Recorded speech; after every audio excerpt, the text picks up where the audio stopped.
Welcome to our channel. Today we how to enable creating a layout in Affinity Designer, detailed guide step by step clearly.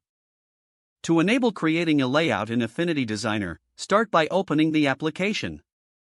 Once the application is open, create a new document. Select the size and orientation for your layout in the new document dialog box. After creating the document, locate the View menu at the top of the screen. In the View menu, hover over the Grid and Axis Manager. A submenu will appear, where you can select Show Grid. This will display a grid on your canvas, which can assist in aligning elements. Next, return to the View menu and select Guide Manager. In the Guide Manager, you can add horizontal and vertical guides. To add a guide, simply click on the plus button for horizontal or vertical guides. Adjust the position of the guides by entering the desired values.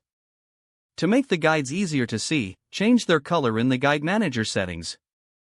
Now, ensure that snapping to guides is enabled. Go to the View menu and select Snapping Manager. In the Snapping Manager, make sure snapping is checked. You can also enable Snap to Guides for better alignment.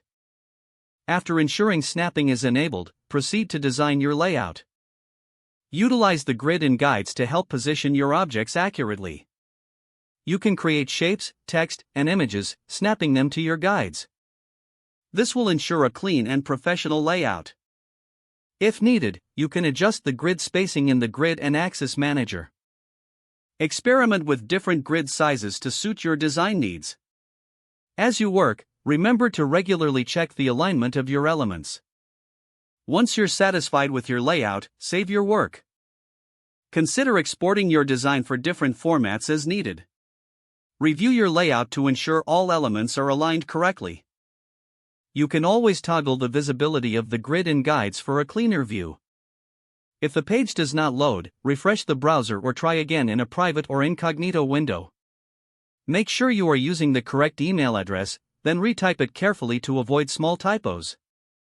If your password is not accepted, use the reset option and create a new strong password you can remember.